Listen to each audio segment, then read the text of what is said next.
Thank you for waiting. I finished checking your adventurer handbook. Here are your commission rewards. We have no other urgent commissions on the books at present.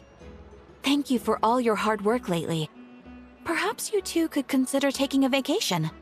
Amazing! Paimon never thought we'd end up having downtime and not cry. Things were pretty hectic when we first got here. Everywhere you looked, it was either the Wild Hunt causing chaos or the Fatui stirring up trouble. It felt like this whole region was one giant slime in a barrel, ready to go boom at any moment. Sure have.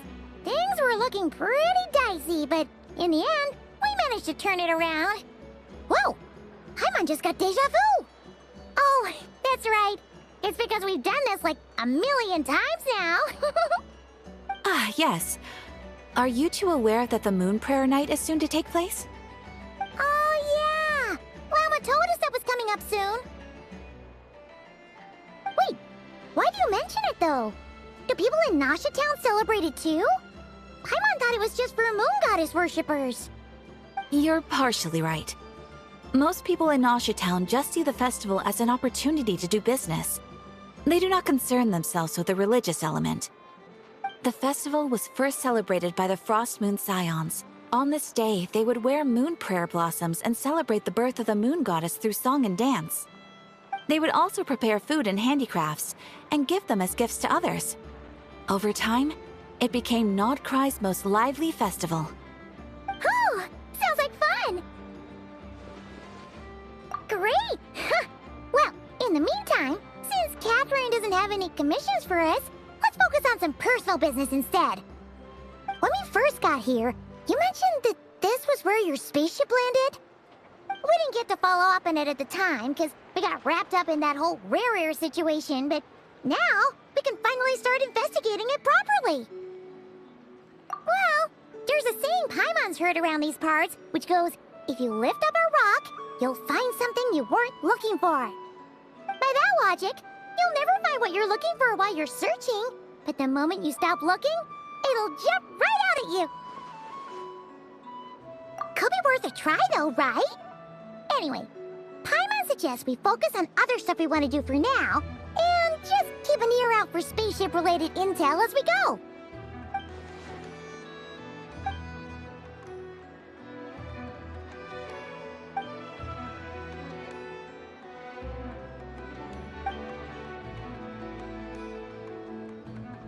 What's wrong?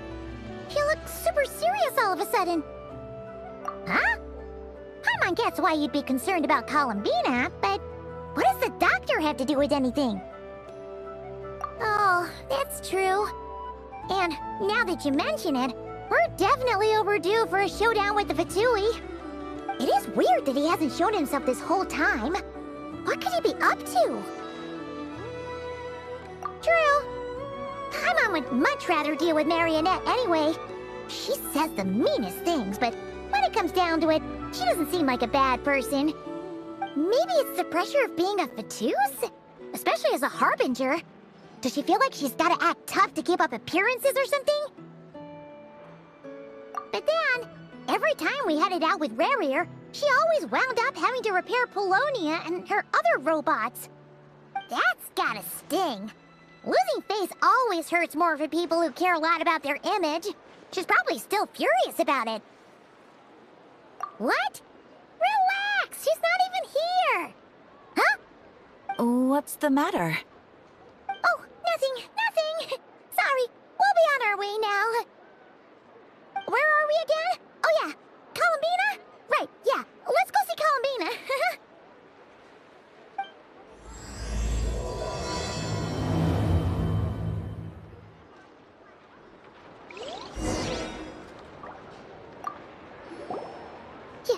You won't snitch on us, will you? I'm not entirely sure what you're talking about. But rest assured, I protect client and adventurer confidentiality as a matter of principle. Phew! That's a relief. Paimon does not want to get an earful from her.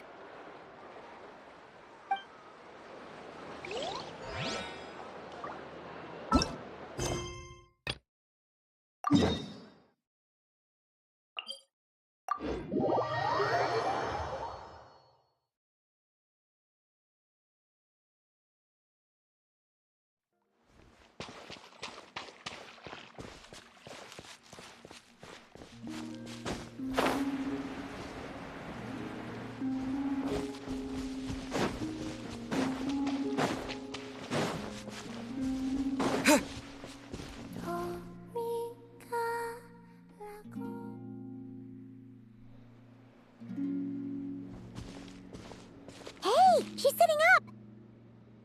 Is me sitting here a rare sight? No, we just thought you'd be resting. Perhaps I would have been, were it not for the sudden arrival of some unexpected guests. Not that I consider it a disturbance.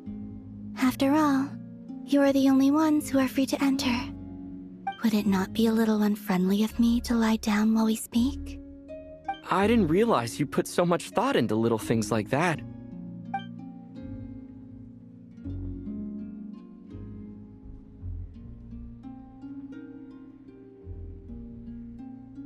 Only sometimes. There have been moments lately where I think about you and your companions.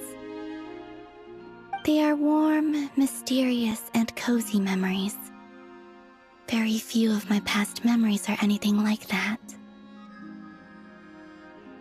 They say that travelers return home bearing bags full of souvenirs.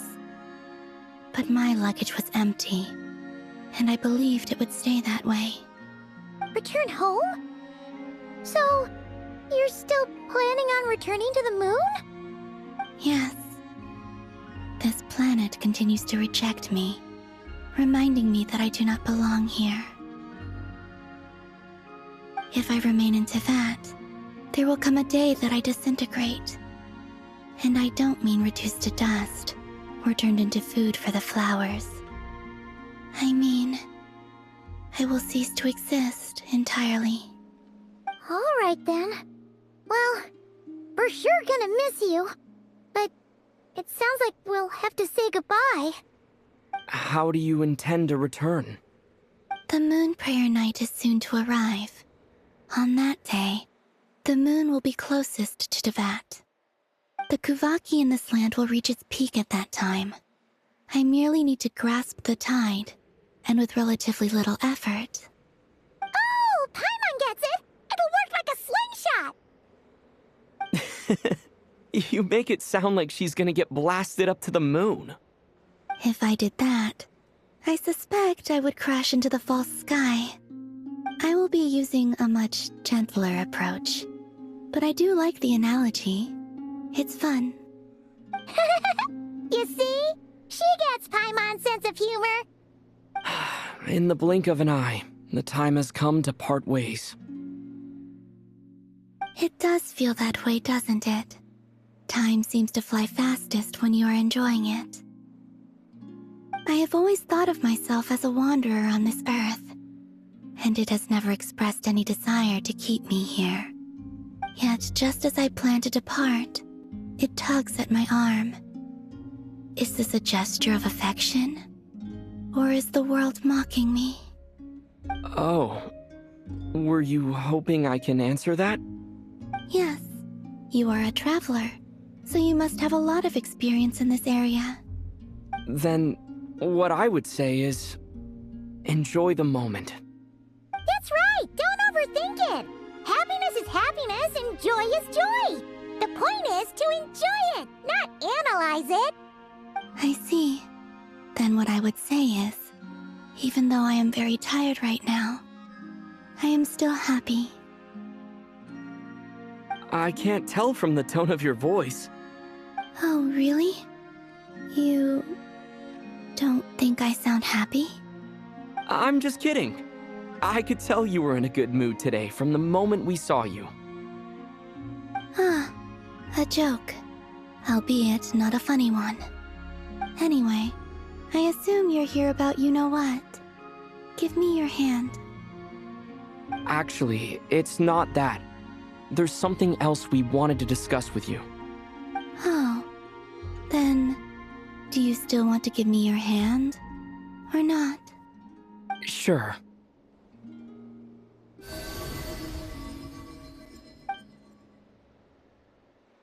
Thank you. So, I've heard that in the moon prayer nights of the past, people here would hold celebrations in the moon goddess's honor. Since you helped so much in our fight against the Rehir of Solnari, I think you deserve a farewell party before you return home. I haven't asked everyone else for their opinions on this yet, but I'd like to invite you to join the upcoming moon prayer night. I've never joined a moon prayer night before. I'm not sure what I would even do. Oh, don't worry about that. We take care of everything. All you'd need to do is show up. Of course, there's no need to force it if you're not feeling strong enough. It's just, this kind of felt like a golden opportunity. But they call me Kutar, and the Fatui have an arrest warrant out for me. I shouldn't appear in public right now. I'll make it work. You have my word. Yeah, we got your back. Well, he does. Paimon's actually not too sure what he's planning.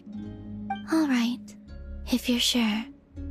I will not refuse your invitation. I suppose it wouldn't hurt to pack a few more sights from this world into my suitcase before finally learning what my homeland looks like. Oh, if you see Lauma, please tell her that my answer to the question she asked me is neither yes nor no. Rather, it is. There is no need. That was kind of cryptic, but sure. Guess it's between the two of you. We'll pass along the message. Bye for now.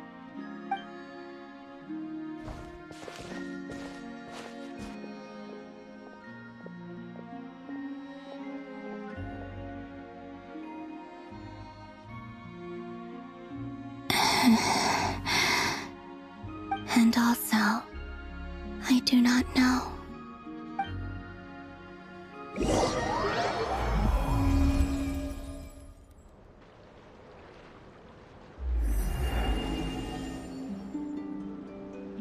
Since she's agreed to join the festival, let's go see who else wants to take part. Lauma's gotta be the person most familiar with the Moon Prayer Night. We should start with her. Also, what exactly is your plan to keep her safe? Not sure yet. I'll figure something out. What? Are you serious? And Paimon even gave you her vote of confidence back there! When did you become so sneaky?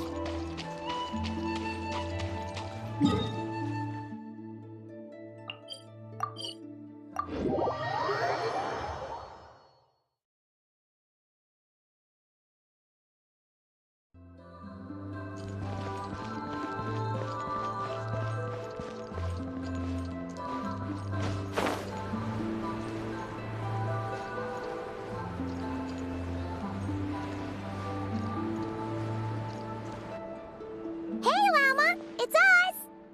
Huh? Varka? What are you doing here? Beats me. I had a bit too much to drink last night, and when I woke up, I was on Hisi Island. Mr. Varka is helping to oversee Nasha Town's preparations for Moon Prayer Night. He is here to go over some details regarding the decorations and custom cloth designs. Right, yeah, that too. What do you mean, that too? Yes, celebrating this festival is a long-held tradition here in Nodcry. On this day, the crescent moon at the top branches of the verdant crest turns into a full moon, and the moon prayer blossoms bloom with a special radiance. Our people take these to be blessed omens. It's an especially welcome event coming off the back of all that nasty business with Rerir. Everyone got put through the ringer recently, and now they're looking to turn their fortunes around. The big shots in town all agree that a big, lively celebration is just what we need to rebuild people's faith in this place. No wonder Catherine said that people weren't so bothered about the religious element. That's right. It's become more of a local custom by this point. The celebrations have little to do with whether the religious stories behind this event are true or not. Even the Frost Moon Scions are eagerly awaiting the coming of Moon Prayer Night, despite now knowing that their past beliefs were founded on a falsehood. That's fair. It's a bit like the Lantern Ride in Liyue. It's a chance for people to enjoy themselves, not debate the existence of the Adepti. Oh, one other thing! We just went to see Columbina. We went ahead and invited her to take part in the festival this time. Hope it's okay. Wait, so... You mean she agreed to it? Huh. That's quite a surprise. Then I suppose that she intends to return to the moon on that day. Oh, yeah! It's kind of a complicated process, but basically, it's like a slingshot. I understand. In truth, I had a feeling that she might make such a decision. Well, if Kuthar has decided to participate in the festival, we should prepare accordingly. Yeah, exactly. She was saying how it could be risky for her to show her face in public. We were wondering if there was any way we could hide her. Unfortunately, the people who carved the statues did an excellent job of capturing her likeness. It will be very challenging to hide a goddess whose face everyone is so familiar with. Darn! We may have bitten off more than we can chew here. Nah, don't sweat the small stuff. We can handle that. Huh? Are you saying you have a plan? Not as such, no, but the most important thing with a festival is to keep the mood light and your spirits up. You can't go preparing for a festival with those long faces. You'll never convince anyone to enjoy themselves. The Mondstatter spirit is strong with this one. As it happens, I agree with Mr. Varka. Let's start by making our appreciation for Kuthar the beating heart of the festive atmosphere. And who knows, once we get the ball rolling, perhaps everything will just fall into place. Hey! Did you catch that? Lama said the thing! Or close enough, at least. I'm looking forward to the Moon Prayer Night already. We have a festival in Mondstadt called Windbloom, and you can always tell which couples are celebrating it for their first time by the smiles on their faces. Big, beaming smiles like their whole face is glowing. And I have a feeling we'll get to see that same smile on the Moon Goddess's face at this festival. Not quite the same, surely.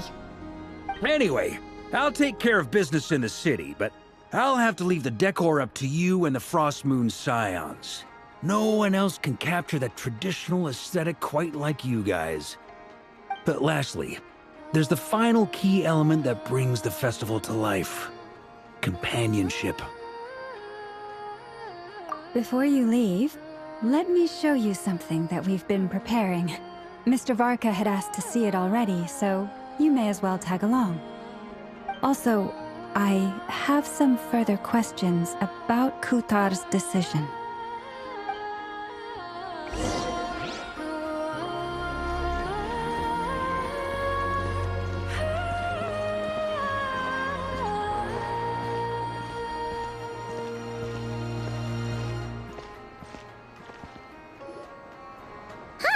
What's this? They sure look like they're having fun. I believe so.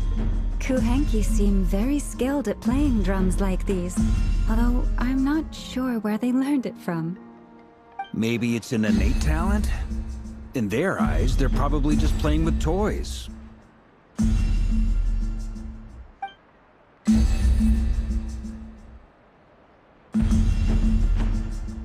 Wanatar! You want to play too?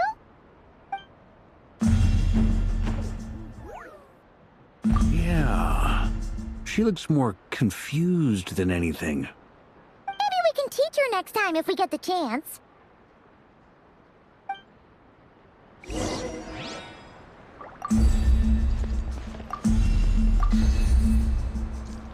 What are these floaty things? Moon veils. We hang them from buildings in the city during the festival. When you look at the sky through them, it creates a lovely misty effect.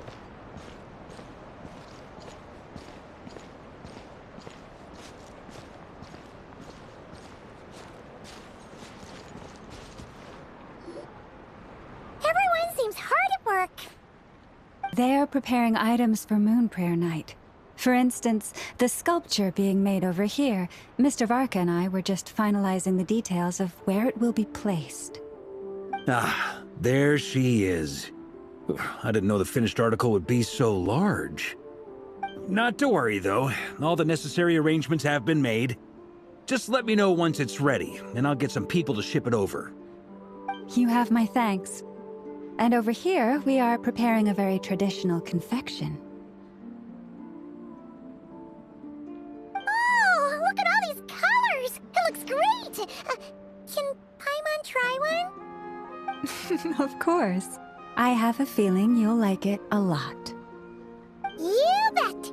Sweets and treats are Paimon's favorite! If you included those in the Feast of the Moon, I bet Paimon would have joined the Frost Moon Scions by now. There will also be verdant crests like this present in Nasha Town during the festival. The timing of Moon Prayer Night is not completely set in advance. We make a rough estimate, then observe the changes in the verdant crests and moon prayer blossoms to guide us. As such, the wait itself is a fun feature of this particular festival.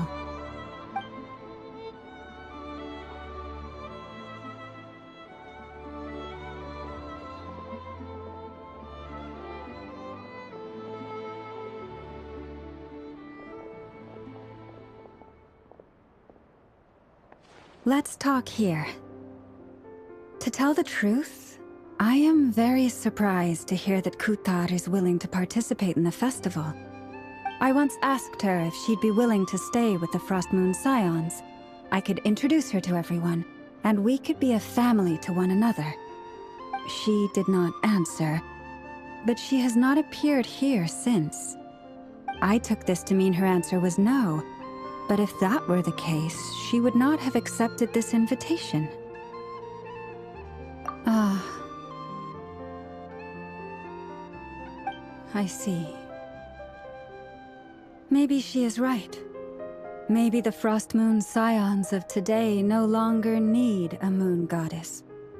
But my wish was not for her to come here and be worshipped as a deity. I simply wanted to offer her a place to stay. I'm sure she believes that showing herself here might invite Fatui intervention, and as such, she does not wish to cause us trouble. But what really pains me about all this is that this is her birthplace. She ought to belong here, yet no one has been able to grant her shelter. I think I'm qualified to weigh in here.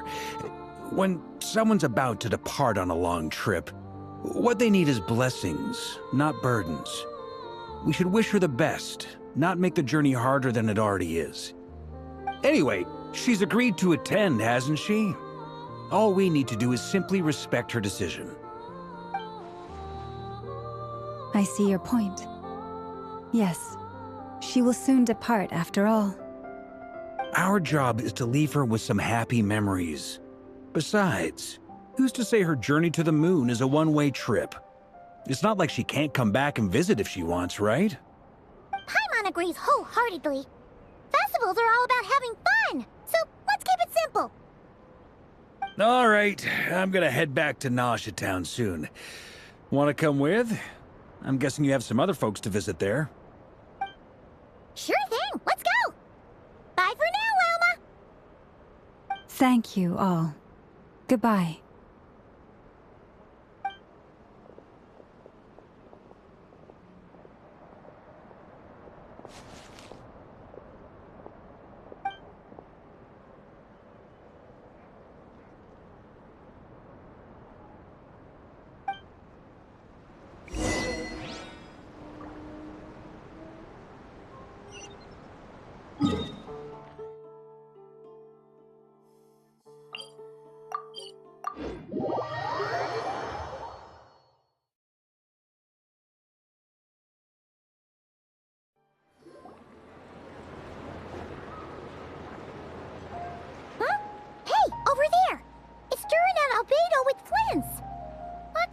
Chatting about?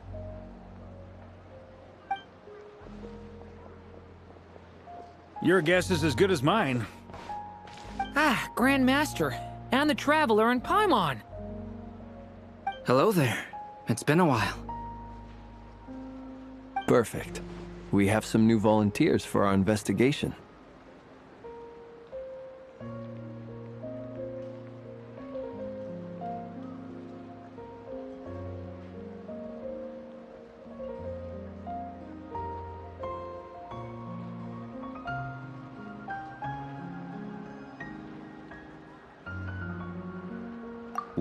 Wait, let me guess.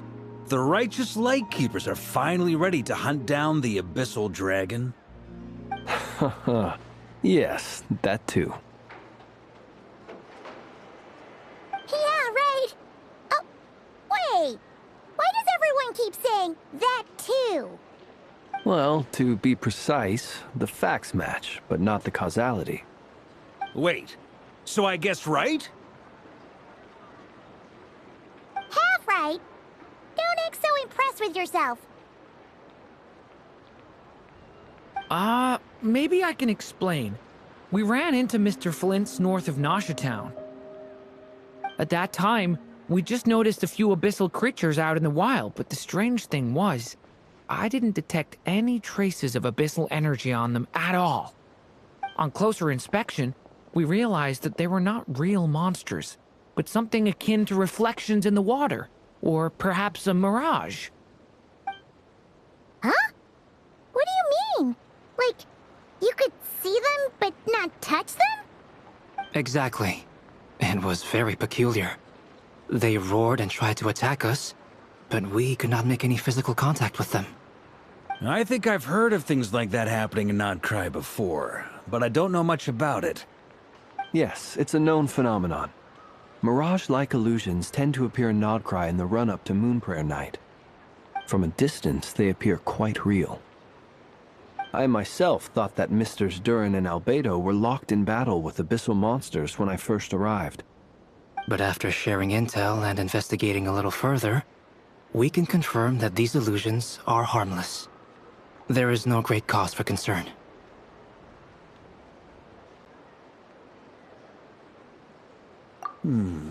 All the Mirage stories I've heard are either animals, rocks, or small houses. Abyssal monsters, though? That's a first. It's a first for me, too. So I'm planning to look into it further just to be on the safe side. I intend to inspect a few more locations. What about you two? Any plans? Alice contacted me a few days ago. She'd like me and Durin to assist her with an experiment. But we lost contact shortly after receiving the message. I'm sure that comes as no surprise to anyone familiar with her. We don't know when the wind will blow, yet when the wind blows, we will know. That, in a nutshell, describes how Alice operates. Yeah, that tracks. Okay. Well, I suggest we investigate this Mirage business in the meantime. It's piqued my curiosity, and I'm pretty sure I know someone who will already be 10 steps ahead of us. Well said. Right? Whatever's happening in Nodcry, she always seems to be the first one to know. Let's go see what she knows. We can invite her and her staff to the festival while we're at it.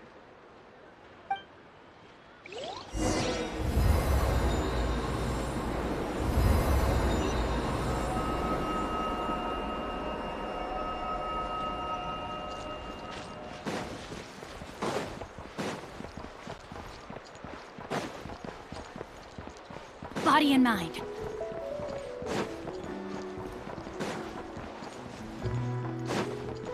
Time to act.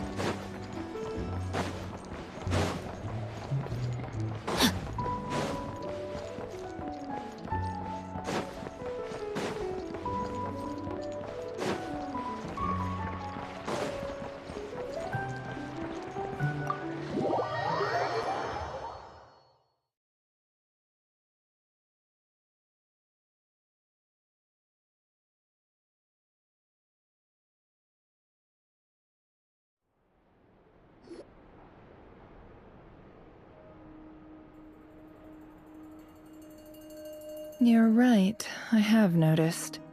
There's certainly something a little fishy about this situation. Only a little, though. Records indicate that this phenomenon can occur in the days before and following Moon Prayer Night. That said, it has always been a rare sight in the past. The odds of encountering these phantoms are similar to looking up in the night sky, happening to see a shooting star, and managing to make a wish before it disappears. But this time, either everyone's getting lucky, or they're appearing far more frequently than usual. Yehoda's out gathering intel as we speak. In the meantime, let me check off some points of interest. First, the Abyss. The ones we saw seem to be abyssal monsters. Indeed. But we have identified one location where many more of them have made an appearance. And not just monsters, but human phantoms too. Given the scale and nature of the phantoms, it's almost as if someone's last memories are coming to life. Or perhaps the memories of multiple people. Oh. So you mean the phantom monsters are hunting down the phantom humans? Exactly. The phantoms can interact with each other, but we have no means of intervening. In addition, some of the human phantoms would seem to be from the very distant past. This is clear both from the clothing they wear and the stories they tell. They claim to be from Hyperborea, a name which I've heard from Lauma before. If this is true, it means they must be from 6,000 years ago. Did Paimon hear that right? 6,000 years?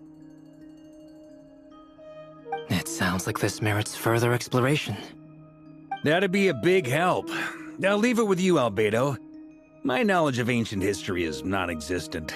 I used to doze off every time the pre-Knights of Favonius era came up in class.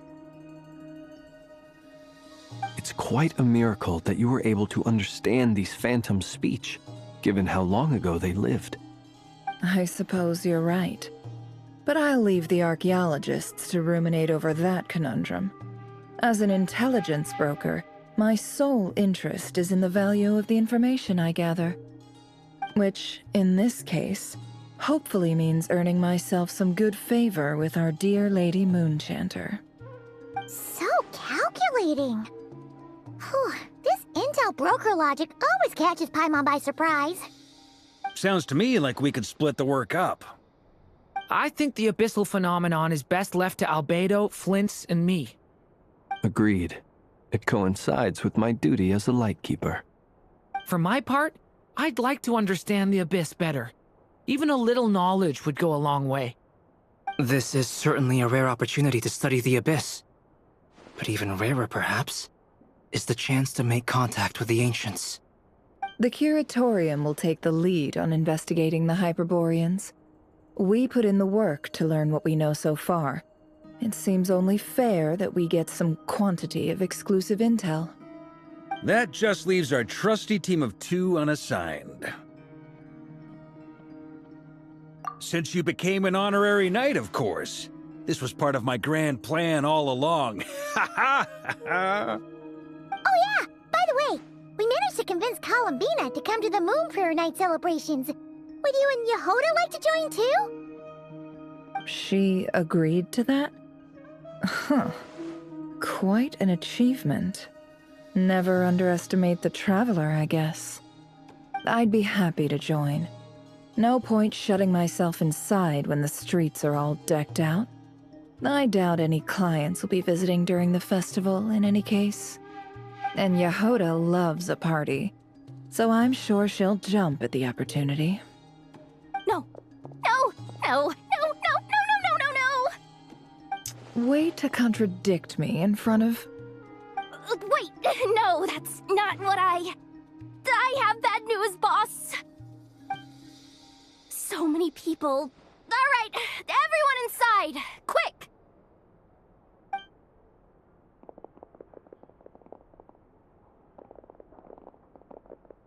This is gonna sound crazy, but hear me out. I saw one of those phantoms at Star Sand Shoal, and it was some sort of flying ship. Like a spaceship? That's gotta be the one you came to Tibet in! You said you saw the same thing through the moon marrow, right? Huh? You already know about it? Ugh, I thought I was gonna blow people's minds. Turns out I'm the last to find out. Wait. Back up. You came here in a spaceship? Now my mind is blown! What's it like on the inside? Was it like flying through space? I want to know everything! Yep, exactly. Huge discovery. You're the best. Second best intel broker in the world. After your boss, of course. Wow. Really? Well, I don't know if I'm all that, but... I guess that decides where we're heading next. Come on, don't look at me like that. I know the spaceship doesn't have anything to do with me, but you don't want to leave me as the only one twiddling my thumbs, do you? Please? Fair enough. You can tag along. In that case, let's meet back here to discuss our findings once we're done. I wish everyone a productive investigation. You too.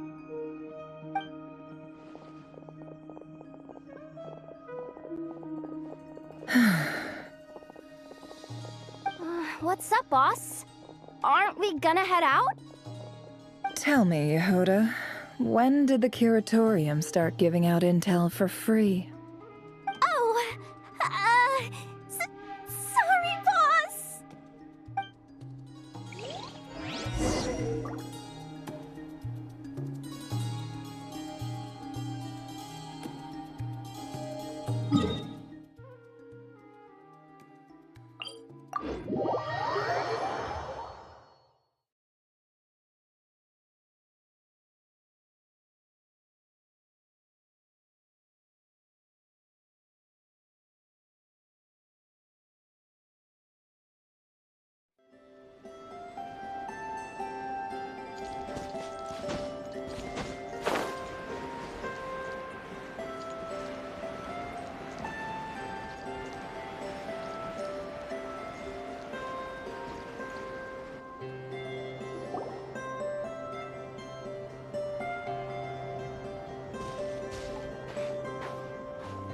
Wow, what do you know? Yehuda was right on the money.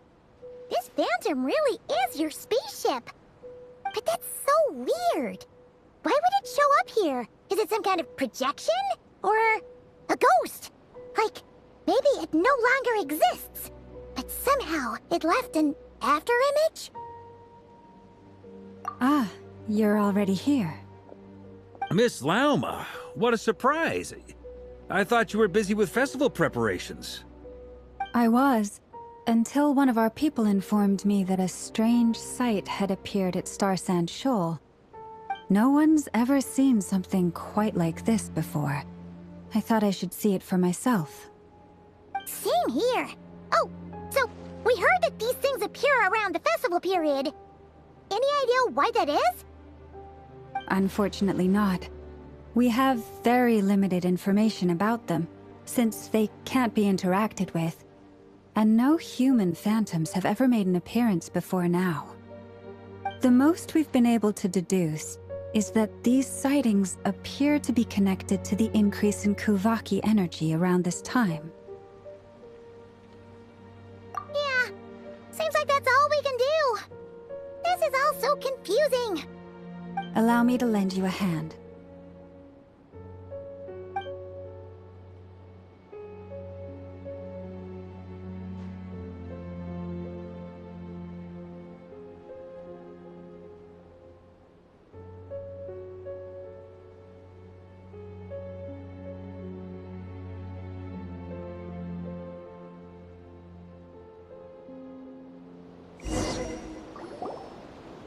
Everyone, our friend here should be able to provide us with some information. Is that a phantom Rhymehorn deer? I've heard about how the Frost Moon Scions live in harmony with the animals and can even communicate with them. That's coming in handy now, for sure. Okay. Yes, I understand. Then how about this?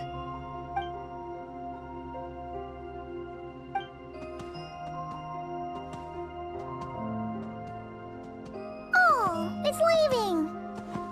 It appears to share our curiosity about this giant spaceship, so I asked it if it wouldn't mind investigating along with some friends. In return, I told it about some nearby spots where the wild fruit grows abundantly. We may live in a different era from these phantoms, but I trust that the terrain, climate, and ecology here are more resistant to the effects of time than some things are. Let's give them a moment and hope for the best.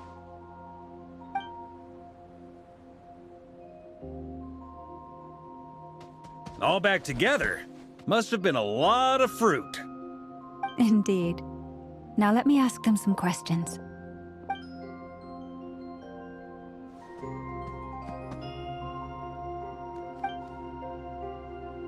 It did find a lot of wild fruit, enough for them to feast for a long while.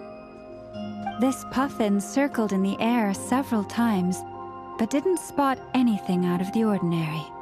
Certainly nothing to do with the spaceship. Huh. Well, it definitely makes sense to get a bird's eye view. Indeed. Other than that, I was also thinking that the world these phantoms see is also different from ours.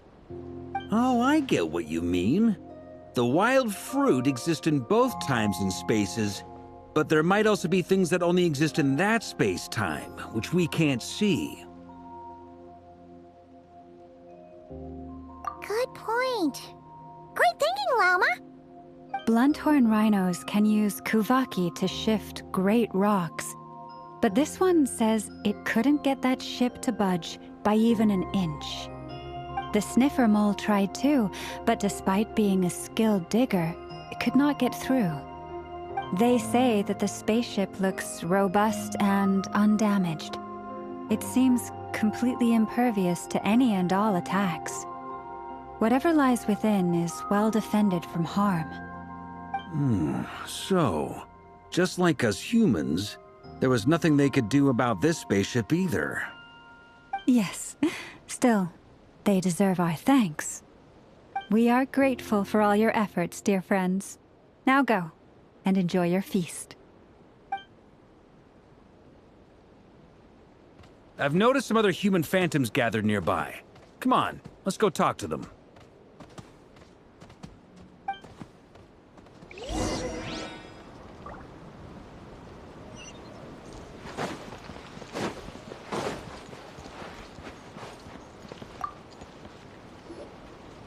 What is this thing? I've never seen it move, and there's no way to get inside. Goodness knows. My grandpa says it's been sitting here at least since his grandpa was still alive. What about his grandpa?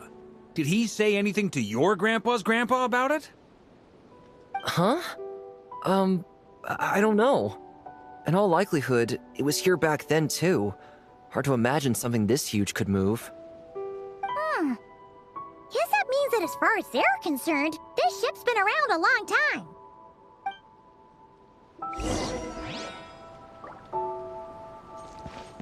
Body and mind.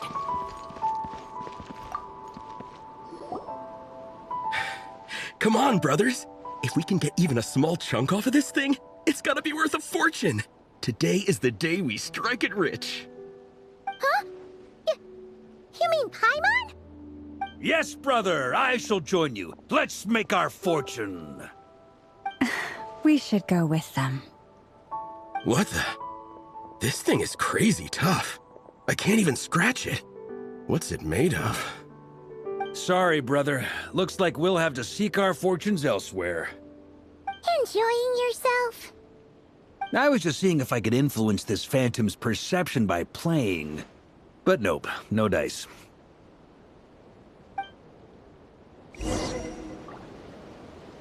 I'm sure we're all starting to build up an idea of what's going on here now that we've spoken to some of the people. These phantoms are reenacting real historical events in Nodcry. It's almost like we're in some kind of interactive stage play. We can talk to the actors, but the plot is fixed, and we can't influence it. It makes sense. History is set in stone. The objective facts of the past cannot be changed. Paimon totally thought you were just goofing around earlier. But actually, you were doing some serious investigating. Of course I was. Anyway, at this point, I think we're forced to conclude that although the Phantom spaceship is right there in front of us, we aren't going to learn much about it from these people.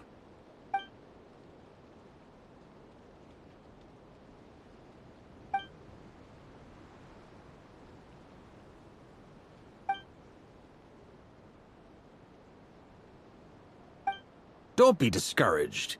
If nothing else, this is proof of the ship's existence. And think about it. So many people tried to hack their way inside, but no one could get the door open. It's made of very tough material. To me, that says that we'll either find the ship itself or the story behind it. It's just a matter of time. Huh. Every now and then, when Varka gets serious, he actually does seem like Grandmaster material for once. I wonder how the others are doing. Let's head back for now. Sounds good. Also, drinks are on me if Team Knights of Favonius is the first to finish. Wait, we have a team name now? Am I in Team Knights of Favonius as well? You're very welcome to join. We've even got a cathedral ready for you. Isn't that technically blasphemy? You wouldn't dare make a joke like that if Barbados was in earshot. Nah, I'm sure Barbados doesn't mind a little harmless blasphemy once in a while.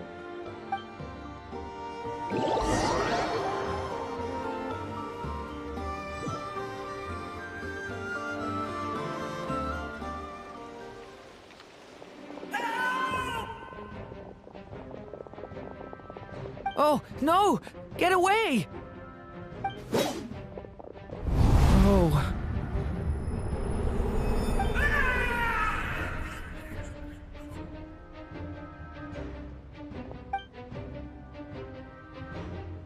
I know it's hard to stomach, Mr. Duran. But as I'm sure you've noticed, there is nothing we can do to intervene in that which unfolds before us. But we have to at least try. And try you have. But are you aware of how many unsuccessful attempts you've made now? I wasn't keeping count. I'm afraid this is the 39th failure so far. Or the 5th if we're only counting this particular victim. There are no indications that these phantoms may be altered in any way. You seem to have calmed down a little. I'll make us a fire. You should rest and have some water. Feeling any better now, Mr. Duran? May I ask a few questions? Be my guest. What exactly are we witnessing here? What happened to those people? My guess would be that we are seeing Nodcry during the Conrian Cataclysm. Would that be accurate? Conria. That is correct. As you know, once the Abyss senses even the tiniest crack, it floods in and spreads like wildfire. There was a time in the distant past when it permeated all of Nodcry, causing immeasurable harm. The people paid a terrible price to heal this land. Then, 500 years ago, the whole of Teyvat suffered an abyssal disaster. Once more, Nodcry was dealt a devastating blow. I see.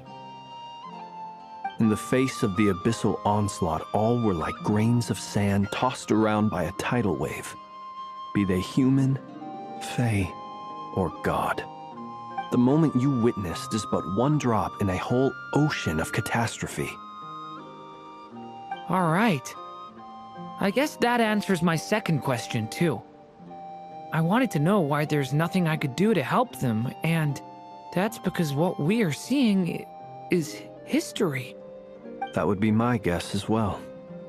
As I understand it, history and fate are not all that dissimilar. The latter may be unseen to us, but both are immutable. Yes. Fate was determined long, long ago. I still have a couple of other questions for you, Mr. Flint. You mentioned more than one abyssal disaster that has struck this land in the past.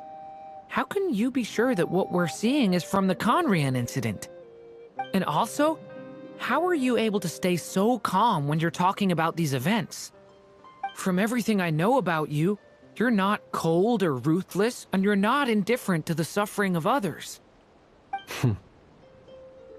Alas, I am forced to show my age. I must be 600 or 700 years old by human measure. Wait, so you... One is not easily moved by history when one has witnessed the truth firsthand.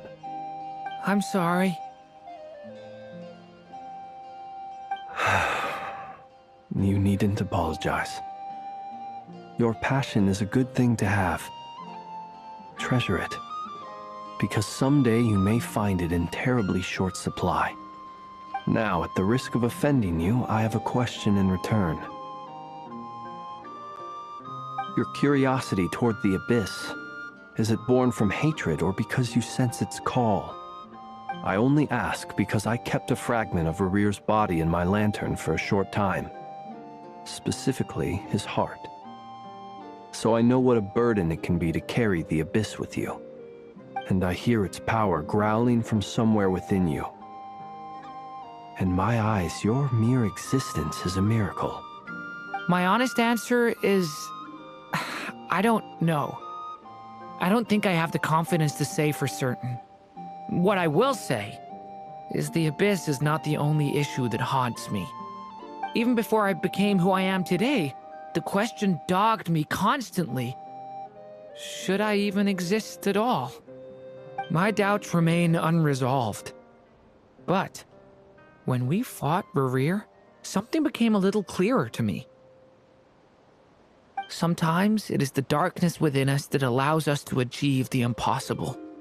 I certainly got the sense from your 39 attempts that you were trying to achieve the impossible. It sounds like you've resolved to see the truth for yourself. Absolutely. In that sense, he and I are quite similar. Then I wish you every success. I look forward to the day of your transcension. Well, if everyone's caught their breath, I suppose we should head back. Oh, and one last thing. I'd appreciate if you kept our discussion about history a secret.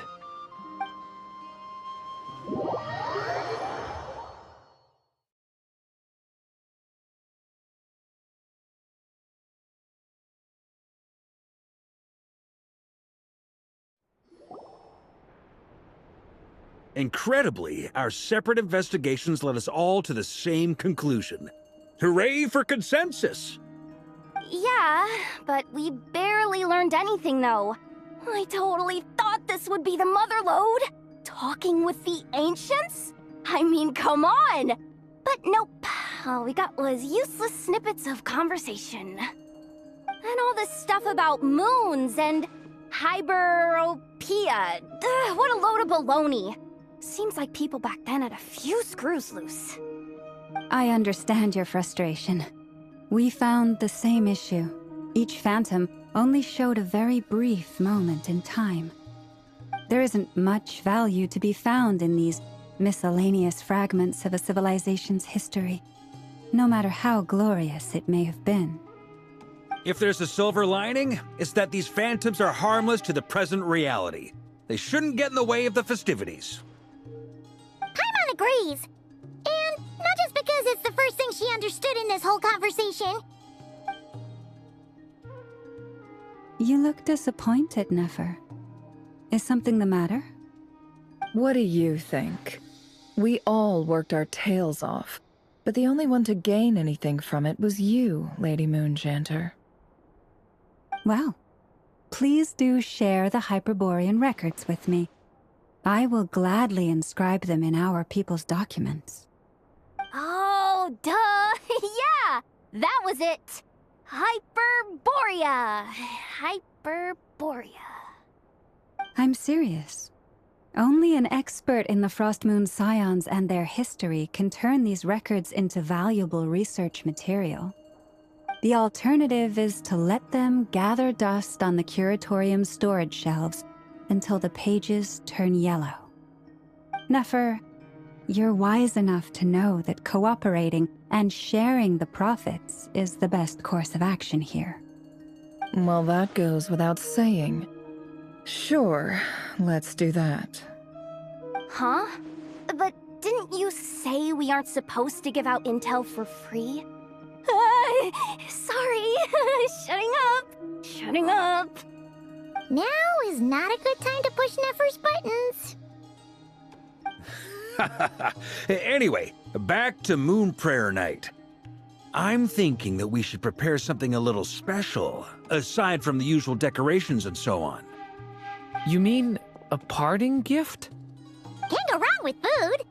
Although, does food go bad on the moon? Perhaps a lantern would be a better choice. It might be dark up there. It could prove difficult to light a lantern on the moon. Magical stones might serve that purpose better. What about a clockwork mecha model from Fontaine? I've got a whole bunch at home. I use them for fighting practice in my free time. None of these sound like things she would be even remotely interested in. But we don't interact with her enough to know what she likes.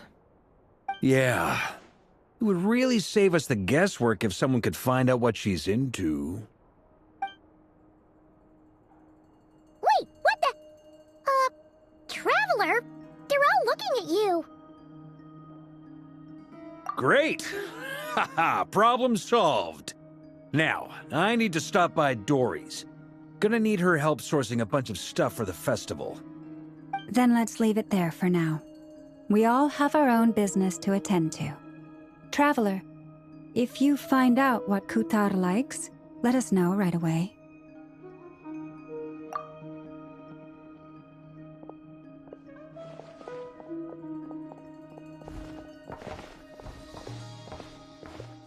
Is something the matter? I'm fine. It's just... I'm still feeling a little rattled after witnessing the horrors of the Abyss. But it's okay. This is something I have to work through. I'll be all right. Thanks for your concern. Well, don't put too much pressure on yourself. If you ever feel like something's wrong, physically or mentally, we're here to talk. Come on. Stop treating me like a kid.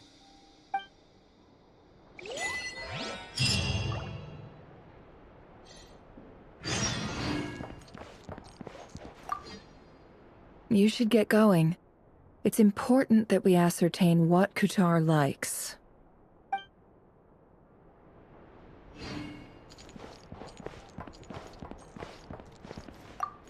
Which is why we need a lantern guaranteed to work on the moon. Yes, I have a few ideas, but the lantern itself is the easy part. The real issue is how little we know about the lunar environment. Wait, you two are serious about this? Let's just say I'm intrigued by these shining magical stones that Mr. Albedo has mentioned.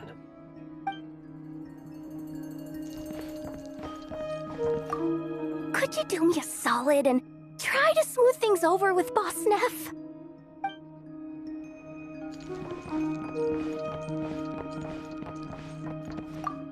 Miss Lauma, would you accompany me into town? I think it'd be best if you saw the Frost Moon Scions decorations for yourself. Very well. Let's go.